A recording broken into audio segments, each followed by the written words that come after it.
الحمد لله رب العالمين والعاقبة للمتقين والصلاة والسلام على سيد الأنبياء والمرسلين وعلى آله وأصحابه أجمعين.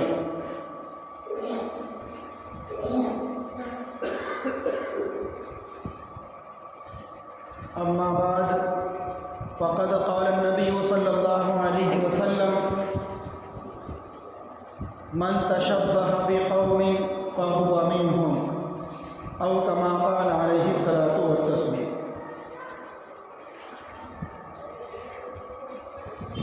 محترم بزرگان دین، عزیز دوستوں اور ایمانی بھائیوں،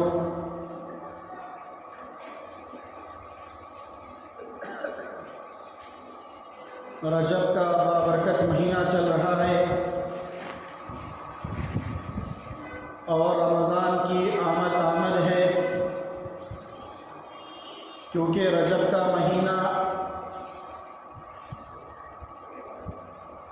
یہ رمضان کا مقدمہ ہے.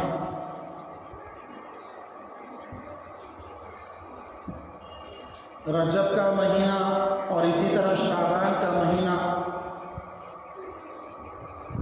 یہ رمضان کا مقدمہ ہے، رمضان کے آنے کا اشارہ ہے.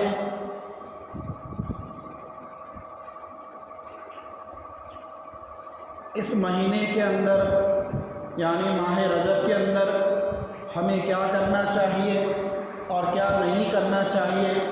اور اس مہینے کو لے کر ہمارے ذہنوں کے اندر اور بہت سارے ہمارے بھائیوں کے ذہنوں کے اندر کچھ غلط فہمیاں بیٹھی ہوئی ہے. وہ غلط فہمیاں کیا ہے؟ انشاءاللہ یہ ساری باتیں آپ کے سامنے مختصر طور پر آئے گی.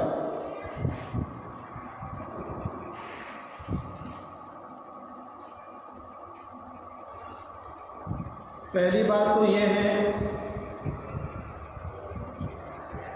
کہ رجب کے مہینے کے بارے میں رسول اللہ صلی اللہ علیہ وسلم کا معمول تھا کہ جب کبھی رجب کا مہینہ شروع ہو جاتا، رجب کا چاند نظر آ جاتا،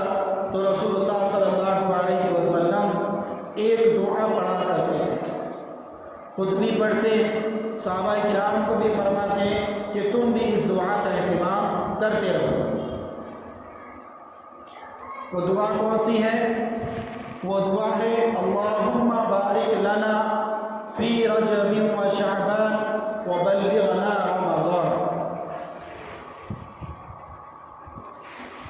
اس کا ترجمہ یہ ہے کہ اللہ ہمارے لیے رجب کے مہینے میں اور شعبان کے مہینے میں برکت عطا فرما، وبلغنا رمضان، اور ہمیں رمضان تک پہنچا دیجیے. رسول اللہ صلی اللہ علیہ وسلم اس دعا کا خوب اہتمام فرماتے اور صحابہ کرام کو بھی کہتے کہ آپ بھی جو ہے اس دعا کو کثرت سے پڑھتے رہو. اس دعا کے پڑھنے کا مقصد کیا تھا؟ رسول اللہ صلی اللہ علیہ وسلم اس دعا کو اس لیے کثرت سے پڑھا کرتے تھے اور تاکید کیا کرتے تھے کہ میں رمضان کے مہینے کے اندر داخل ہو جاؤں. گویا کہ رمضان کے مہینے میں داخل ہونے کا شوق رسول اللہ صلی اللہ علیہ وسلم 2 مہینے پہلے سے اس کا اظہار فرما رہے ہیں. 2 مہینے پہلے سے اس کے لیے دعا کر رہے ہیں کہ میں رمضان کے مہینے کے اندر داخل ہو جاؤں تاکہ میری مغفرت ہو جائے، تاکہ میں اس کے اندر خوب اللہ کی عبادت کرنے میں لگ جاؤں.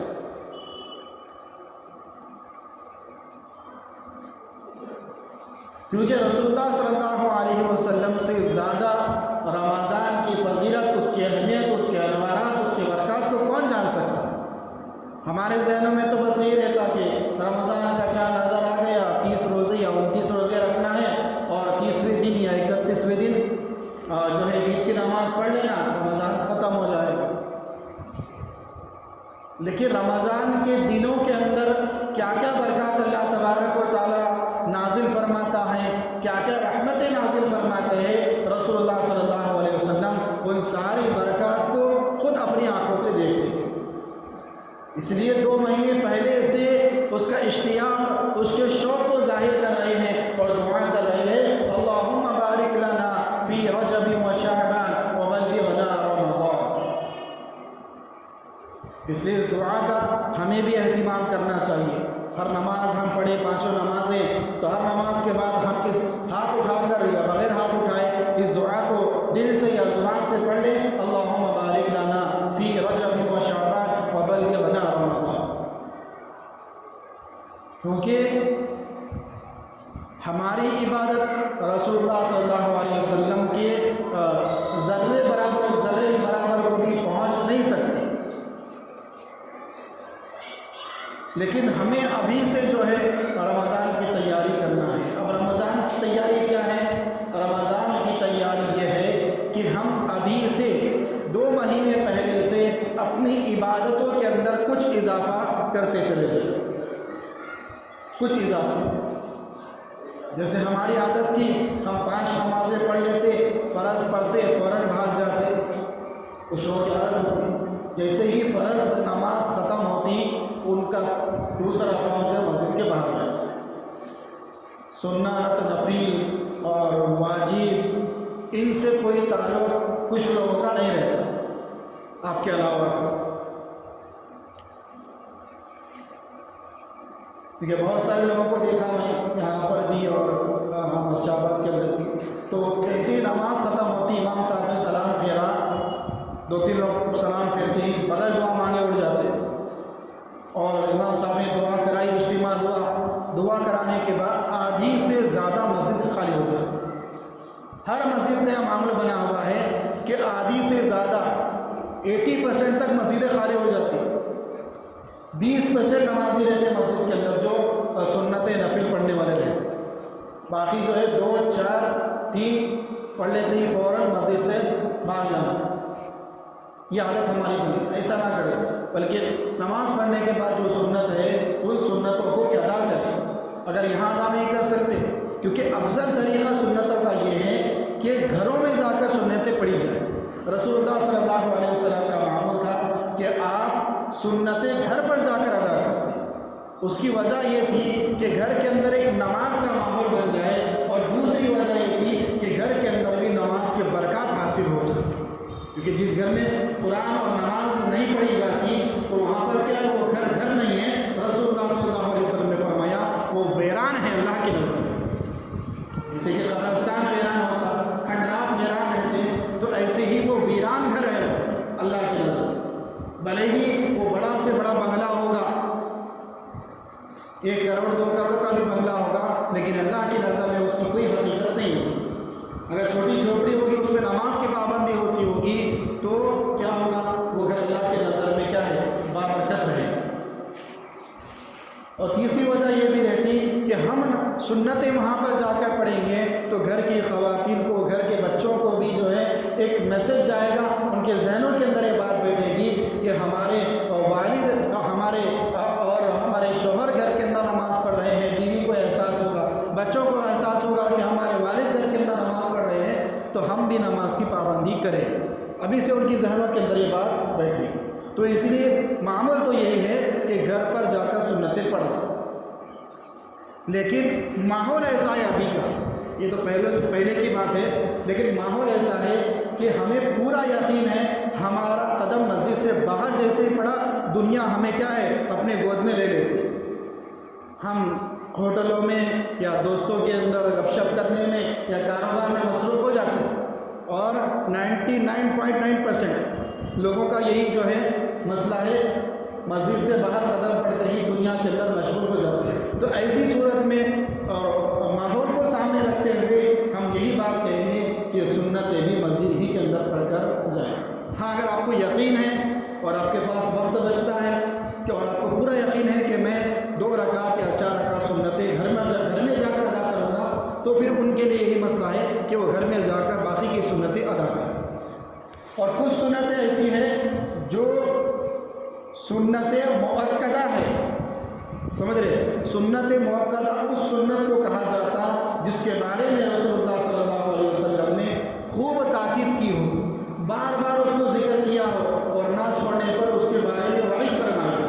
اور سنت مؤکدہ کون کون سی نمازیں ہیں؟ خاص طور سے فجر سے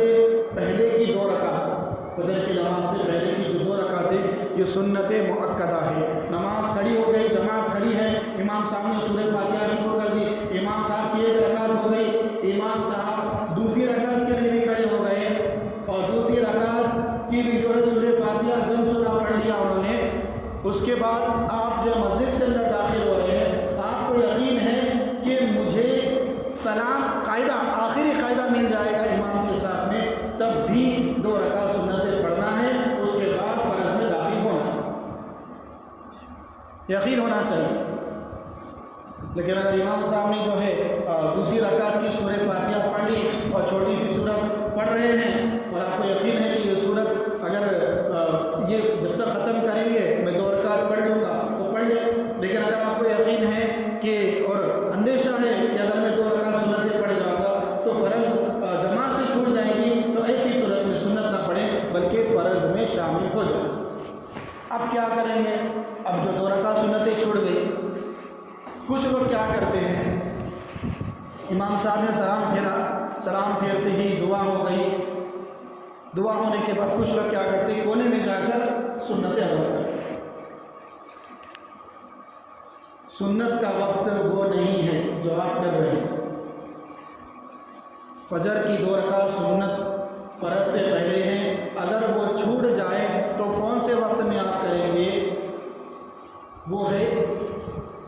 اشراق کے وقت۔ نماز سلام پھیرتے ہی آپ نماز نہیں پڑھ سکتے، بلکہ وہ چھوٹ گئی، اب اس کا وقت ہے کہ آپ اشراق کے وقت میں، اشراق کا وقت ہے 7:15 یا 7:30 بجے، تو ایسے وقت میں آپ جو ہے وہ جو 2 رکعت فجر کی سنت مؤکدہ چھٹی ہے اس کو پڑھ لیں گے، اسی وقت نماز ہوتے ہی اس سنت کو نہیں پڑھ سکتے۔ اسی طرح اور ایک غلطی، پچھلے جمعے کو بھی میں ایک مصلی کو دیکھا ہماری مسجد کے اندر اور آج بھی دیکھا کہ ابھی اذان ہوتی نہیں ہے جمعے کی، کچھ لوگ سنتیں پڑھنے کے لیے کھڑے ہو جاتے ہیں۔ بغیر اذان کی سنت نہیں ہوتی، اذان ہونا ضروری ہے، اذان ہوگی تب آپ سنتیں پڑھ سکتے ہیں، اذان نہیں ہوئی سنتیں پڑھ رہے ہیں، کیسے سنت ادا ہوگی؟ پھر سے پڑھنا پڑے گا ان سنتوں۔ بہرحال تو یہ دھیان رکھیں اس بات کا، جب تک اذان مسجد کے اندر نہ ہو تب تک کیا ہے سنتیں نہ پڑھیں۔ ہاں اگر آپ کے پڑوس میں کوئی مسجد ہے جہاں کی اذان کی آواز آپ کے کانوں میں آ گئی تو گھر سے پڑھ کر سنتیں آ جائیں۔ بہرحال یہ دوسری اور تیسری بات یہ ہے کہ فجر سے پہلے کی 2 رکعت سنت مؤکدہ ہے، اسی طرح ظہر سے پہلے کی 4 رکعت یہ بھی سنت مؤکدہ ہے، اس کو بھی پڑھنا ضروری ہے۔ اب اس کا وقت کون سا ہے؟ اس کا وقت یہ ہے کہ ظہر سے پہلے پڑھ لیں، لیکن ظہر کی نماز آپ نے پڑھ لی تو اس کے بعد 2 رکعت سنت 2 رکعت نفل آپ پڑھیں گے، پھر اس کے بعد ان 4 رکعتوں کو پڑھ سکتے ہیں۔ فجر کی طرح نہیں، جیسے کہ فجر کی نماز ہوتی ہی سنت نہیں پڑھ سکتے، لیکن ظہر کی نماز کے بعد 2 رکعت سنت 2 رکعت نفل جو اس کی ہے پہلے وہ پڑھ لیں، جو چھوٹ گئی ہے اس کو آخر میں ادا کر لیں، جو ظہر کی 4 رکعت سنت کا اس ہے۔ بہرحال تو میں عرض یہ کر رہا تھا کہ یہ جو سنتیں ہیں، جو نوافل ہیں، جو واجب ہے، ان سنتوں کو بھی پابندی سے ادا کرے، کیونکہ زندگی میں سنتیں آئے گی، زندگی میں سکون آئے گا، دماغ کے اندر سکون ملے گا، ڈپریشن میں نہیں جائیں گے، ٹینشن میں نہیں رہیں گے، دل میں سکون رہے گا، بے چینی گھبراہٹ نہیں رہے گی۔ آج ہمارے دل و دماغ سے، ہمارے گھروں سے سنتوں کا جنازہ نکل گیا، اسی وجہ سے ہمارے گھروں میں سکون نہیں ہے، گھر میں جاتے ہیں تو ڈر لگتا، عجیب سی گھبراہٹ ہے، عجیب سی بے چینی۔ گھر میں سنتوں کو زندہ کرے، تعلیم کا معمول بنائے، گھر کے اندر کوئی بھی ایک وقت متعین کر لے، اس وقت کے اندر کوئی بھی ایک ساتھ جیسا آپ کاروبار کرتے ہیں اور آپ کو وقت ملتا ہے، آپ رات کو دکان یا جو ہے جاب سے رات کو 9 بجے آتے ہیں تو 9 بجے آ کر گھر میں تعلیم کا ایک معمول بنائے، ایک نظم بنائے، اس سے خوب برکت ہوگی گھر کے اندر، اس سے خوب جو ہے ماحول بنے گا بچوں کے اندر، ماحول کا بہت بڑا اثر پڑتا ہے، یاد رکھیے آپ، بہت ہی زبردست، میں تو اس کے جو ہے تجربات کیا ہوں، ماحول کا بڑا ہی اثر پڑتا ہے،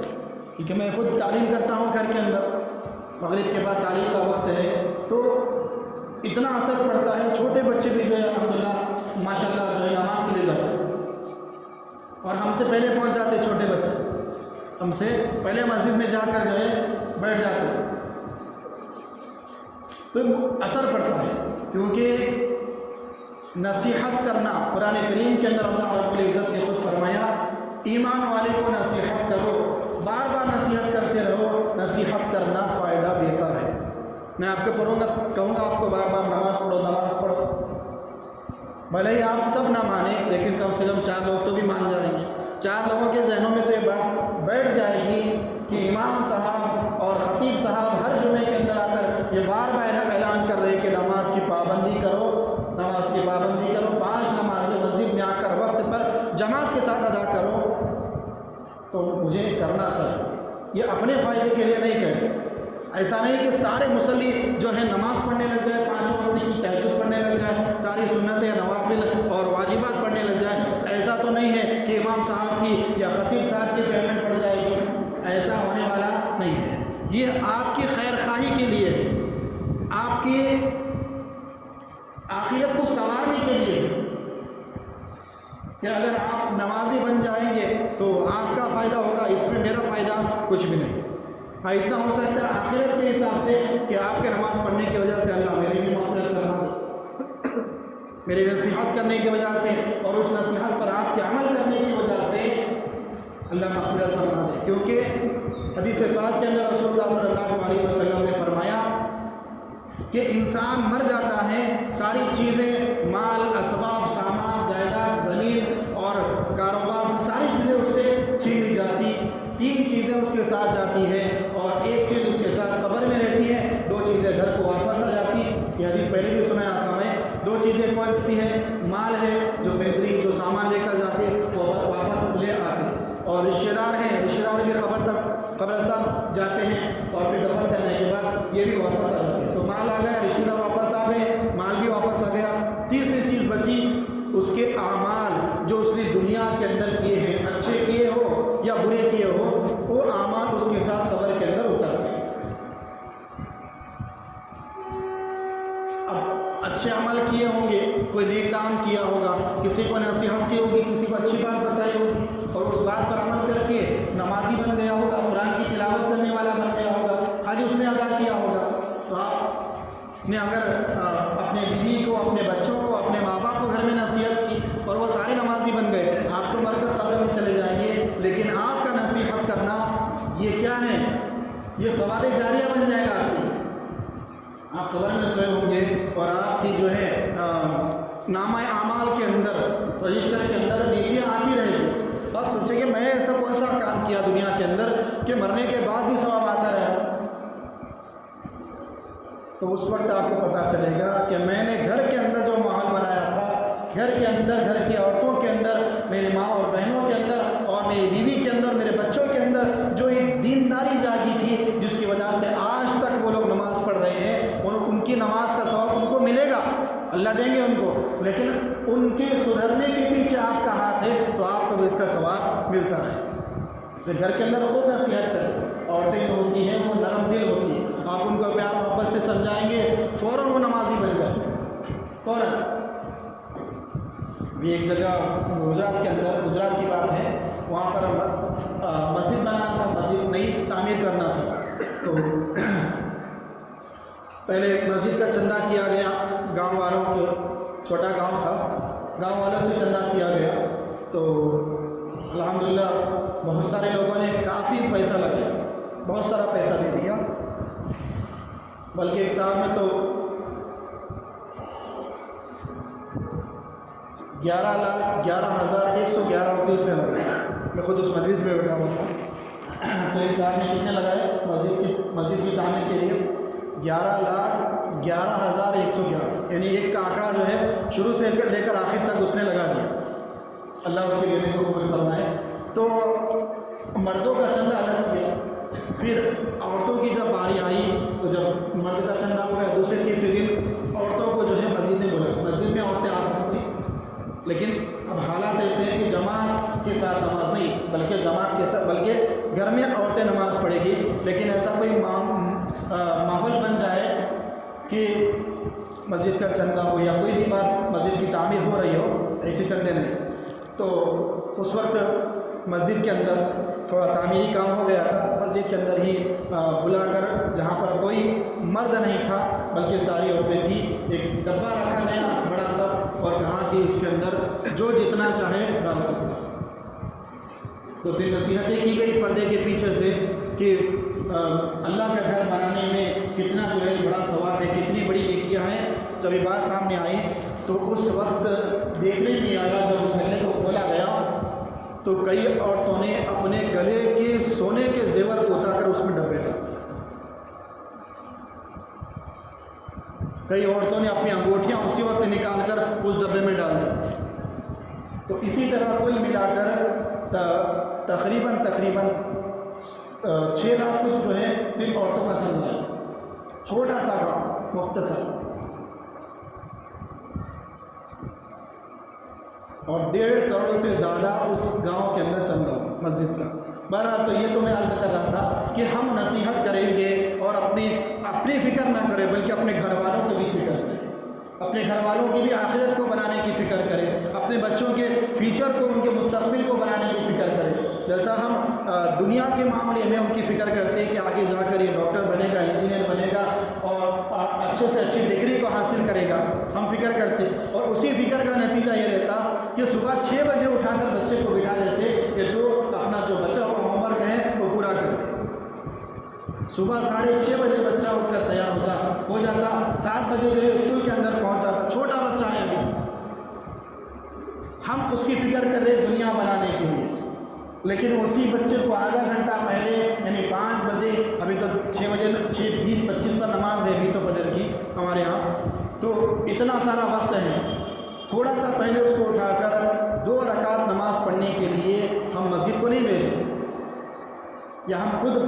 جو ہے اس کو اٹھا کر نہیں لے جاتے۔ بچہ بالغ ہے، سو رہا ہے، باپ جو ہے نماز کو جا رہا ہے فجر میں، باپ کی ہمت نہیں کہ اس کو اٹھائے اور اٹھنے کے لیے بھی تیار نہیں۔ کب ہوگا یہ معاملہ؟ بار جب کان میں بات آئے گی، جب نماز کی فضیلت اس کے سامنے آئے گی، گھر والوں کے سامنے آئے گی، تو پھر ان کے اندر ایک شوق پیدا ہوگا۔ لیکن ہم نے گھر کے اندر سے تعلیم کا نظام ہی ختم کر دیا۔ پڑھیے، ضروری نہیں کوئی فضائل اعمال ہی پڑھے، فضائل اعمال پڑھیے، منتخب احادیث پڑھیے، جو مختصر کتابیں ہوتی ہیں، چھوٹے چھوٹے رسالے جس کے اندر بہت قیمتی باتیں لکھی ہوتی ہیں، اس کو جو ہے گھر والوں کے سامنے پڑھیں، اور ہر زبان کے اندر جو کتابیں آپ کو مل جاتی ہیں، منتخب احادیث لیجیے، ہزاروں حدیثیں اس کے اندر لکھی ہوئی ہیں، ہر زبان میں، آپ انگلش میں لے لو، کنڑا میں لے لو، اردو میں لے لو، ہندی میں لے لو، جو زبان آپ جانتے ہیں پڑھنا، اس زبان میں خرید کر گھر میں تعلیم کا نظام شروع کریں۔ ابھی رمضان آنے والا ہے 2 مہینے کے بعد، تو ابھی سے رمضان کی تیاری کا، جیسا رسول اللہ صلی اللہ علیہ وسلم کا معمول تھا کہ آپ جو ہے 2 مہینے پہلے سے صحابہ کرام کو آگاہ کر رہے ہیں اور کہہ رہے ہیں اس دعا کو پڑھو، اللہم بارک لنا فی رجب و شعبان وبلغنا رمضان۔ خود دعا مانگ رہے رسول اللہ صلی اللہ علیہ وسلم، اے اللہ ہمارے لیے رجب کے مہینے میں اور شعبان کے مہینے کے اندر برکت عطا فرما، یعنی ہماری عمر اتنی لمبی کر دیجئے، وبلغنا رمضان، تاکہ ہم رمضان تک پہنچ جائیں، ہم رمضان میں داخل ہو جائیں۔ 2 مہینے پہلے سے رسول اللہ صلی اللہ علیہ وسلم اپنا شوق ظاہر کر رہے ہیں رمضان کو پانے کا، اور ہم تو زیادہ محتاج ہیں نیکیوں کے، ہم تو گناہوں کے پتلے ہیں، تو ہمیں تو زیادہ اس کا شوق ہونا چاہیے کہ میں رمضان تک پہنچ جاؤں تاکہ میری مغفرت ہو جائے۔ اور صحابہ کرام کو فرماتے اس دعا کو پڑھو، تو جیسے رجب کا مہینہ شروع ہو جائے تو ہم میں سے ہر شخص اس دعا کو پڑھ لے۔ جیسے رجب کا مہینہ شروع ہو گیا، تقریباً 4 تاریخ آ جائے، تو ہم میں سے ہر شخص یہ دعا پڑھے، اللہم بارک لنا فی رجب و شعبان وبلغنا رمضان۔ اور اگر کسی نے شروع رجب کے اندر یعنی چاند دکھنے کے بعد اس دعا کو نہیں پڑھا تو اب پڑھ لیں، پڑھیے اللہم بارک لنا فی رجب و شعبان وبلغنا رمضان۔ تو انشاءاللہ اس دعا کی برکت سے اللہ تبارک و تعالیٰ ہماری عمر کو اتنی لمبی کر دیں گے کہ ہم رمضان کو پہنچ جائیں گے۔ یعنی اگر کسی کے مقدر میں یہ لکھا تھا کہ وہ شعبان کے مہینے میں مرنے والا ہے یا رجب کے آخر میں مرنے والا ہے، لیکن اس دعا کے نتیجے میں یہ ہوگا کہ اللہ اس کو رمضان تک پہنچائے گا، کیونکہ تقدیر کو کوئی چیز بدل نہیں سکتی سوائے دعا کے۔ دعا ہی ایک ایسی چیز ہے جو تقدیر کو بدل سکتی ہے، اس کے علاوہ کوئی چیز تقدیر کو بدل نہیں سکتی۔ بہرحال تو میں عرض یہ کر رہا تھا کہ ابھی سے جو ہے اپنا ایک معمول بنائیں کہ ہم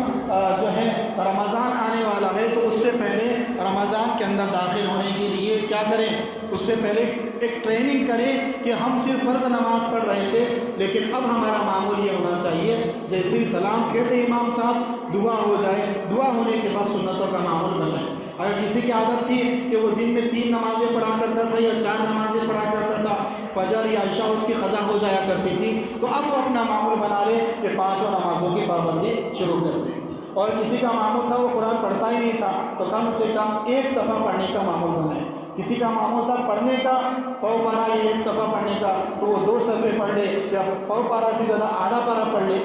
ابھی سے ایک معمول بنائیں گے تو جب رمضان آئے گا تو اور ہماری عبادتوں کے اندر ذوق و شوق پیدا ہوگا اور ہم زیادہ نیکیاں کمانے والے بن جائیں گے۔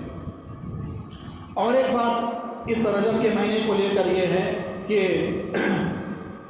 جو غلط فہمیاں 2-4 غلط فہمیاں ہیں، مختصر انداز میں اس کو بتا دیتا ہوں۔ پہلی غلط فہمی یہ ہے کہ کچھ لوگ یہ سمجھتے ہیں کہ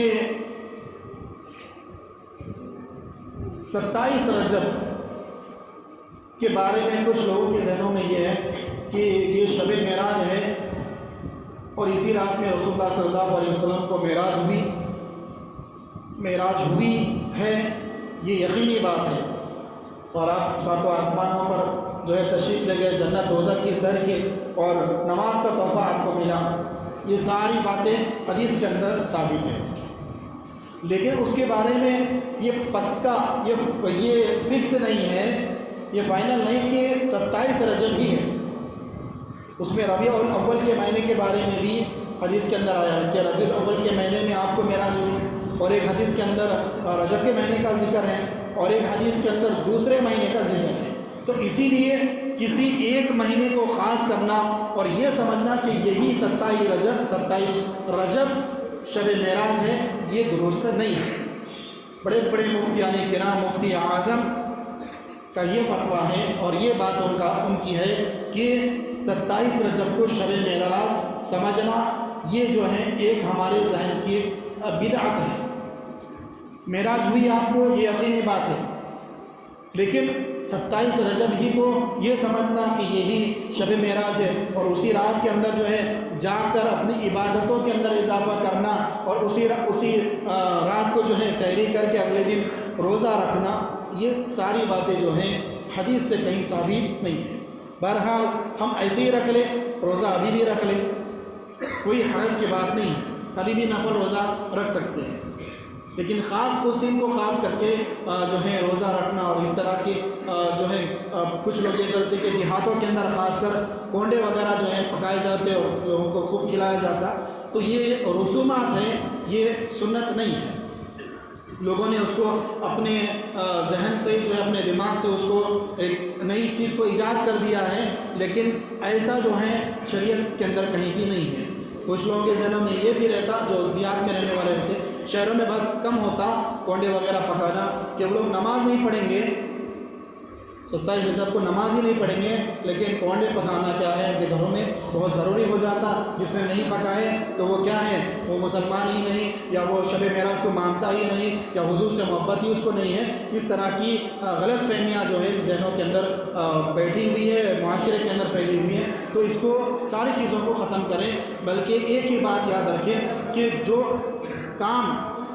رسول اللہ صلی اللہ علیہ وسلم نے بتایا، جس کام کو صحابہ کرام نے کیا وہی کام سنت ہے، وہی کام ثواب کا ہے۔ اس کے علاوہ کوئی کام ثواب کا نہیں ہے جو آپ کر رہے ہیں اپنے ذہنوں سے، وہ صرف بدعات میں آئے گا، ایک نئی چیز کو ایجاد کرنے میں آئے گا، ایک نئی چیز کو نافذ کرنے میں آئے گا، جس سے کوئی ثواب نہیں ملے گا، الٹا گناہ ہوگا۔ کیونکہ اگر ثواب ہوتا روزہ رکھنا 27 رجب کو، رکھ لے 25 کو رکھے، 26 کو رکھے، ابھی رکھے، کل 5 کو رکھے، کوئی گناہ نہیں ہے، لیکن 27 کو بھی رکھے کوئی گناہ نہیں، ثواب ملے گا، لیکن ذہن میں یہ نہ رکھے کہ یہ بڑا روزہ ہے۔ جیسے کچھ لوگ رمضان میں کہتے ہیں کہ 27 کا روزہ رکھنا رمضان میں، یہ بڑے روزے ہوتے ہیں 27 29 موسم کو سکھاتے ہیں 27 اپنے 3 روزے موسم بڑے رہتے ہیں، اس میں ثواب زیادہ ملتا کہتے ہیں۔ کہاں سے ثواب زیادہ ملتا؟ وہ روزہ رمضان کا جیسے پہلا روزہ ہے آخر کا روزہ بھی وہی ہے، اس 30 روزے کے اندر وہی ثواب آپ کو ملے گا جو آپ کو فرسٹ میں ملا، جو 20 میں ملا، جو آخر میں ملا۔ بڑا چھوٹا نہیں، سب ایک ہی ہے۔ جمعہ کا روزہ بڑا ہوتا کہتے ہیں، کہاں سے بڑا ہوتا؟ سب برابر ہے، جتنا ثواب آپ روزہ رکھ کر جتنا قرآن کی تلاوت کریں گے اتنا ثواب زیادہ ملے گا آپ کو، بھلے آپ جمعہ کے دن رکھے یا 27 کو رکھے، 28 کو رکھے یا 29 کو رکھے۔ سمجھ رہے بات؟ اسی لیے اس طرح کی جو ہے غلط فہمیاں ذہنوں کے اندر نہ رکھیں، شریعت نے جو بات بیان کر دی اسی پر عمل کریں۔ جیسا کہ حضرت عمر رضی اللہ تعالیٰ عنہ کے زمانے کے اندر ہوا کہ 27 رجب کو صحابہ کرام نے روزہ رکھا کچھ لوگوں نے، اور ان کے ذہنوں کے اندر جیسا ہمارے ذہنوں کے اندر ہے، ہو سکتا ہے ان کے ذہنوں میں بھی بات ہو کہ یہ بڑا روزہ ہے 27 رجب کا، رمضان کا نہیں۔ تو صحابہ کرام نے جب رکھا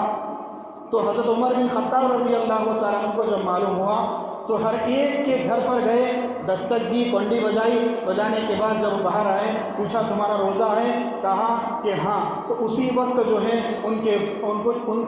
منہ کے اندر جو ایک کھجور یا جو بھی کھانے کی چیز تھی وہ ڈال کر روزہ توڑنے لگائے۔ جس نے روزہ نہیں رکھا ٹھیک ہے چلو، پھر آگے گئے، جس نے روزہ رکھا تھا اس کا روزہ توڑنے لگا اسی وقت۔ کیوں؟ اس لیے کہ تاکہ لوگوں کے ذہنوں میں، آگے آنے والے لوگوں کے ذہنوں میں، یعنی ہمارے ذہنوں کے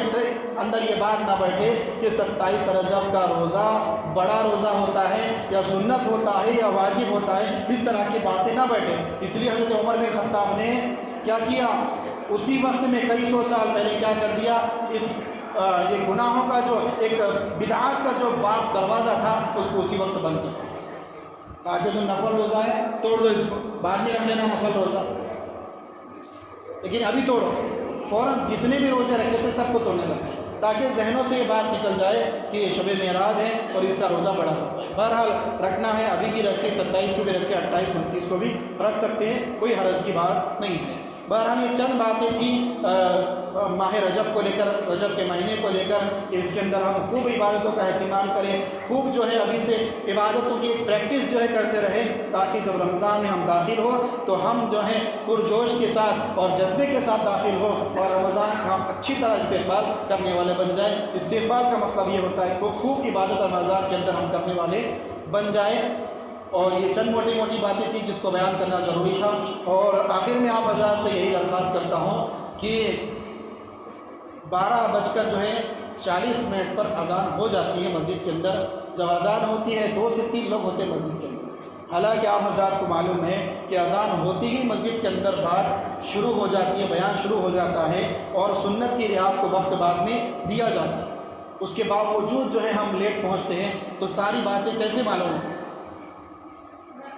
یہ باتیں آپ کو جو ہے فری میں مل رہی ہیں، اس لیے اس کی قدر نہیں ہے، لیکن اگر دین کی بات کو سننے کے لیے اگر آپ کو پیسہ خرچ کرنا پڑتا تو پھر یہاں پر لائن لگ جاتی۔ اس طرح نہ کریں، بلکہ ایک موقع سے جو ہے ہمیں بات سننے کا موقع ملتا ہے۔ ہم پورے ہفتے میں 7 دن جمع نہیں ہو سکتے، لیکن 8ویں دن جمعے کے دن جمع ہو سکتے ہیں۔ یہ اللہ کی طرف سے ایک تحفہ ہے جو ہمیں ملا ہوا ہے، اس کو غنیمت جانیں، اس کی قدر کریں، اور جمعے کے دن وقت پر اذان کے ساتھ مسجد میں حاضر ہو جائیں، تو انشاءاللہ اللہ اور اس کے رسول کے احکامات، صحابہ کرام کی زندگیاں کیسے گزری، یہ ساری باتیں ہمیں معلوم ہو جائیں گی۔ جب معلوم ہوگا تو عمل پر آئیں گے، جب معلوم نہیں ہوگا تو عمل پر آنا مشکل ہے۔ جب تک اس فون کی جو ہے اس کی فیسلٹیز، اس کے اندر کیا سسٹم ہے، کیا سیٹنگ ہے، جب تک آپ کو اس کی فضیلت معلوم نہیں ہوگی آپ اس کو خریدیں گے نہیں۔ جیسے آپ کو اس کی فضیلت معلوم ہو گئی، آپ اس کو 25,000 بلکہ 30,000 دے کر بھی اس کو خریدنے کے لیے تیار ہو جائیں گے۔ اسی لیے جب تک ہمیں دین کا علم نہیں ہوگا تب تک اسلام کی ہمیں قدر معلوم نہیں ہوگی۔ جب دین کا علم حاصل ہو جائے گا پھر ہمیں معلوم ہوگا کہ اسلام کتنا بابرکت، کتنا بامہذب جو ہے مذہب ہے۔ اللہ عمل کی توفیق عطا فرمائے، کہنے سننے سے زیادہ عمل کرنے کی توفیق عطا فرمائے، آمین۔ وآخر دعوانا ان الحمد للہ رب العالمین۔ سبھی حضرات سنتیں پڑھ لیں۔